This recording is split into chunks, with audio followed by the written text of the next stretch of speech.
నెల్లూరు కుండ చేప అండి. వావ్. హాయ్ హలో, నేను మీ యాంకర్ రోషన్. సో నెల్లూరు కుండ చేప ఈ మధ్య ఎక్కడ చూసినా కానీ రీల్స్లో బాగా ట్రెండ్ అవుతుంది అనమాట. ఎందుకంటే నెల్లూరు కుండ చేపలో చాలా చాలా బాగుంటుంది టేస్ట్ అని మా ఫ్రెండ్స్ చాలా మంది చెప్పారు. స్విగ్గీలో నేను ఇప్పుడు ఆర్డర్ చేసుకున్నాను. నెల్లూరు కుండ చేప వచ్చేసింది. So taste, tradition, trust. అమ్మో, కుండలో వచ్చింది కదా, మర్చిపోయా. గట్టిగా అంటే పగిలిపోయింది. సో మనం ఆర్డర్ ఇవ్వగానే వాళ్ళు కుండలోనే వండేసి ఇదిగో ఇలా పంపుతారనమాట. అది కూడా చాలా వేడిగా పంపుతారు. వేడి పోకుండా మినిమం ఒక 2-3 అవర్స్ ఇలానే ఉండేలాగా మన ఇంటికి వచ్చిన తర్వాత ఇలా ఓపెన్ చేసుకొని హ్యాపీగా ఫ్యామిలీ అందరూ ఎంజాయ్ చేస్తూ తినేయచ్చు అనమాట. ఎందుకంటే ఇవాళ రేపు చేప కూర ఇంట్లో ఉండటం చాలా కష్టం. మనం చేపలు కొనుక్కున్నంత కాస్ట్లోనే వీళ్ళు మనకి అంత తక్కువ రేట్లోనే అందిస్తున్నారు. అది కూడా కుండలో వండి పంపిస్తున్నారు అనమాట.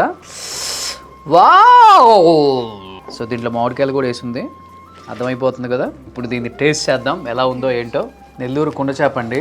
ఓ, చేపతో పాటు రాగి సంగటి కూడా ఫ్రీయా? ఓ, ఇది ఇంకా బాగుంది. యాక్చువల్గా నేను బుక్ చేసింది చేప పులుసు ఒక్కటే. సో ఊర్లలో మనం ఇలానే బిగుతాం కదా. యా. సో రాగి సంగటి కొంచెం వేసుకొని, సో రాగి సంగటి కూడా ఫ్రీగా వచ్చింది. బాగుంది రాగి సంగటి కూడా. సపోజ్ 350 రూపీస్కే కుండ చేప పులుసు వచ్చింది మనకి, ఒక కుండ నిండా.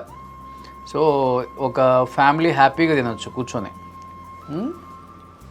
ముక్క కూడా చాలా ఫ్రెష్గా ఉంది. ఎప్పటికప్పుడు తెప్పిస్తారనమాట నెల్లూరు వాళ్ళు. వావ్. నెల్లూరు కుండ చేప అని స్విగ్గీ, జొమాటోలో బుక్ చేసుకోండి.